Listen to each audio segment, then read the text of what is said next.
ശരണം അമ്മേ സ്വാതന്ത്ര്യം തെല്ലുമില്ലാതെഴുമടിയനഹോ നിന്റെ സംപ്രേരണത്താൽ ജന്മാദാഹങ്കാരനായി പലതുമധമനുഷ്ഠിക്കലും ശിഷ്യനാമോ നീ താങ്ങേണ്ടു ജഗത്തെ ഭഗവതി നരകിപ്പിപ്പതിന്തിപ്രകാരം മാതാവേ കാത്തുരക്ഷിക്കുക കഴലിണയിൽ ക്ഷീണനായി വീണുരന്നെ.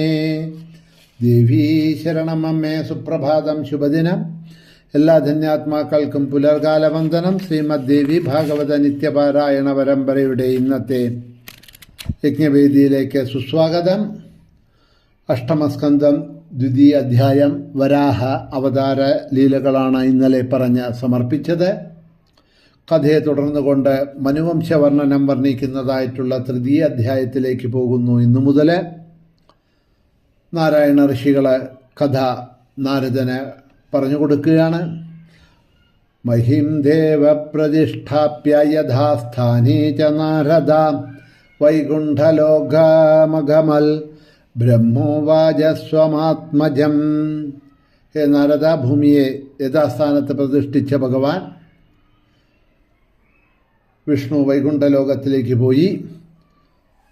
സന്തോഷമായ ബ്രഹ്മാവ് പുത്രനായ മനുവിനോട് പറഞ്ഞു, ഹേ സ്വയംഭുവ,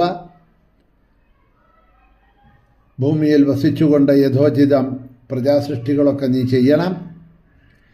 ദേശകാലം ഇവയൊക്കെ നോക്കി യജ്ഞപുരുഷനായ ഭഗവാനെ ശ്രേഷ്ഠങ്ങളായ യജ്ഞദ്രവ്യങ്ങളെ കൊണ്ട് യജിക്കണം. വർണ്ണാശ്രമധർമ്മങ്ങൾ ശാസ്ത്രോക്തമായ വിധിയിൽ ആചരിക്കണം. പ്രജാസൃഷ്ടികളെ അഭിവൃദ്ധിപ്പെടുത്തണം. ഗുണം, തേജസ്, കീർത്തി മുതലായിട്ടുള്ള ഗുണങ്ങൾക്ക് അനുരൂപത്തിൽ വിദ്യ, വിനയ സമ്പന്നരും സദാചാര നിരതരും ഉത്തമരുമായ പുത്രന്മാരെ ജനിപ്പിച്ചിട്ട് യശസ്വികളൊക്കെയായ അവർക്ക് കന്യകളെയും, അതായത് വിവാഹമൊക്കെ ചെയ്തു കൊടുത്ത് മനസ്സിനെ പരമപുരുഷനിൽ നല്ലപോലെ ഏകാഗ്രമാക്കി നിർത്തി ഭക്തി സാധനമായിട്ടുള്ള യോഗം മുഖേന ഭഗവാനെ പരിചരിച്ച് യോഗികൾക്ക് പ്രാപ്യവും ഇഷ്ടവും സദാവന്ധ്യവുമായ ആ മുക്തിയെ വിഷ്ണുലോകത്തെ പ്രാപിച്ചുകൊള്ളുക എന്ന് മകനെ അനുഗ്രഹിച്ചു. പ്രജാസൃഷ്ടിക്ക് വേണ്ടി നിയോഗിക്കുകയും ചെയ്ത പ്രജാപതിയായ ബ്രഹ്മദേവൻ സുധാമത്തിലേക്ക് പോയി മകനെ പ്രജാസൃഷ്ടി നടത്തൂ എന്ന ബ്രഹ്മാവിൻ്റെ ആജ്ഞയെ മാനിച്ച് പൃഥ്വിയുടെ ഇപ്പോഴത്തെ പതിയായ സ്വയംഭൂമനു ശതരൂപ ദേവിയും ഒത്തൊരുമിച്ച് പ്രജാസർഗം ആരംഭിച്ചു. പ്രിയവ്രതനും ഉത്താനപാദനും പേരുള്ള മഹാതേജസ്വികളായ 2 പുത്രന്മാരെയും 3 കന്യകമാരുമാണ് ആ ദമ്പതികൾക്ക് ഉണ്ടായത്. ആദ്യത്തെ മകൾ ആഹൂതി, രണ്ടാമത്തെ മകൾ ദേവഹൂതി, മൂന്നാമത്തെ മകൾ പ്രസൂതി. ഇവർ 3 പേരും ലോകോത്തരായിട്ടുള്ള കീർത്തി നേടിയവരായിരുന്നു. ആഹൂതിയെ രുചിക്കാണ് നൽകിയത്, വിവാഹം കഴിച്ചു കൊടുത്തത്. രണ്ടാമത്തെ പുത്രിയായിട്ടുള്ള ദേവഹൂതിയെ കർദമനും മൂന്നാമത്തെ പുത്രിയായ പ്രസൂതിയെ ദക്ഷനുമാണ് വിവാഹം കഴിച്ചു കൊടുത്തത്. അവരുടെ സന്താനങ്ങളാണ് ഇന്ന് ഭൂമിയിൽ കാണുന്ന ഈ പ്രജകളൊക്കെ. രുചി പ്രജാപതിക്ക് ആഹൂതിയിൽ ആദിപുരുഷനായ യജ്ഞൻ ജനിച്ചു.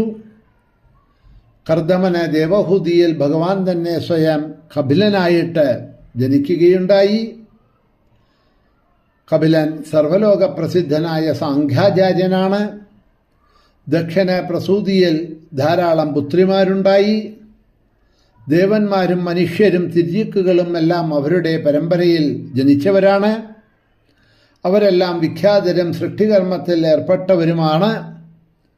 സ്വയംഭൂ മന്വന്തരത്തിൽ വിഭുവായ യജ്ഞൻ യാമ്യന്മാരെന്ന ദേവഗണങ്ങളുടെ സഹായത്തോടെ രക്ഷസുകളിൽ നിന്നും മനുവിനെ രക്ഷിച്ചു. മഹായോഗിയായിരുന്ന ഭഗവാൻ കപിലൻ സ്വന്തം ആശ്രമത്തിൽ തന്നെ പാർത്തു മാതാവായ ദേവഹൂതിക്ക് സർവവിധമായിട്ടുള്ള വിദ്യകളിൽ നിന്നും മോചനം നൽകുന്ന സാംഖ്യശാസ്ത്രം ഉപദേശിച്ചു കൊടുത്തു.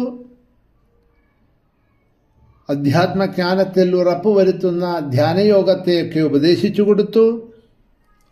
സർവ അജ്ഞാനത്തെയും നശിപ്പിക്കുന്ന ആ ശാസ്ത്രം കാപിലം എന്ന് പ്രസിദ്ധി നേടി. പിൽക്കാലത്ത് അമ്മയ്ക്ക് ഉപദേശം നൽകിയ ശേഷം ആ മഹായോഗി കപിലവാസുദേവൻ പുലഹാശ്രമത്തിലേക്ക് പോയി.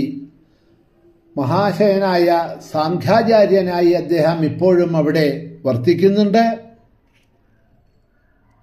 ആരുടെ നാമസ്മരണം കൊണ്ട് മാത്രം സാംഖ്യയോഗം സ്വാധീനമാകുമോ ആ സർവവരപ്രദനും യോഗാചാര്യനുമായിട്ടുള്ള കപിലനെ ഞാൻ വന്ദിക്കുന്നു. ഇങ്ങനെ ഞാൻ ഉത്തമമായ മനുവംശത്തിലെ കന്യകമാരുടെ കഥ പറഞ്ഞു. ഇത് സർവപാപങ്ങളെയും നശിപ്പിക്കും. ഇനി ഞാൻ മനുവിൻ്റെ വംശത്തിലെ പുത്രപരമ്പരയെപ്പറ്റി പറയാം. പരമപദം പ്രാപിക്കാൻ കഴിവുള്ളതായിട്ടുള്ള ആ സൽക്കഥകളെ കേട്ടാലും വ്യവഹാര പ്രസിദ്ധിക്കും സർവഭൂതസുഖത്തിനും വേണ്ടി അവരാണ് ദ്വീപം, വർഷം, സമുദ്രം തുടങ്ങിയ വ്യവസ്ഥകൾ ഉണ്ടാക്കിയത്. ആ മനുവിൻ്റെ വംശത്തിലെ പുത്രന്മാരുടെ കഥകളെ, പ്രിയവ്രതൻ, ഉത്താനപാദൻ എന്നീ 2 പുത്രന്മാരുടെ കഥകളെ വിവരിക്കാമെന്ന് പറഞ്ഞുകൊണ്ടാണ് ഇവിടെ തൃതീയ അധ്യായം അഷ്ടമസ്കന്ധത്തിൽ സമാപിക്കുന്നത്. മനുവംശവർണ്ണന ആദ്യം തന്നെ വളരെ ചുരുക്കി അവിടെ ഈ ഒരു അധ്യായത്തിൽ നാരായണ ഋഷികളെ നാരദനെ പറഞ്ഞു നിർത്തുകയാണ്.